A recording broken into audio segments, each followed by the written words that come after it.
അവന്റെ പ്രേതം ഇപ്പോഴും ഉണ്ട്. അള്ളാഹു കാത്തിരക്ഷിക്കുമാറാകട്ടെ. ശൈത്താനിനെക്കാളും വലിയ ശൈത്താന്മാരുടെ കാലമാണ്. അള്ളാഹു കാത്തിരക്ഷിക്കുമാറാകട്ടെ.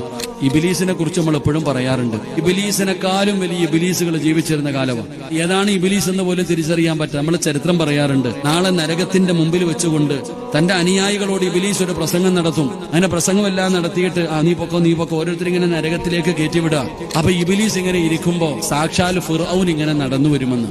ആ ഫിർഔൻ ഇങ്ങനെ നടന്നു വരുന്നുണ്ട്. അപ്പൊ ഇബിലീസ് ഇരിക്കുന്ന സ്ഥലത്ത് നിന്ന് എഴുന്നേക്കും അത്രേ. ഗുരുവിനെ കാണുമ്പോ ശിഷ്യന്മാർ എഴുന്നേക്കണത് പോലെ ഇബിലീസ് ഇരിക്കുന്ന സ്ഥലത്ത് നിന്ന് എഴുന്നേറ്റ് നിൽക്കും. അപ്പൊ ഫിറോവൻ ചോദിക്കും, എന്നെ എന്താ കളിയാക്കുവാണോ നീ? എടാ, എന്നെ പിഴപ്പിച്ചത് നീയാടാ, എന്നെ ഇങ്ങനെ ആക്കിയത് നീയാ, എന്നിട്ട് നീ എന്നെ കാണുമ്പോ കളിയാക്കുന്നു എന്നെ. അപ്പൊ ഇബിലീസ് പറയും അത്രേ, നിന്നെ പിഴപ്പിച്ചത് ഞാനാ, ഈ നരകത്തിൽ കിടക്കുന്ന എല്ലാവരെയും പിഴപ്പിച്ചത് ഞാനാ, ഞാൻ സമ്മതിച്ചു.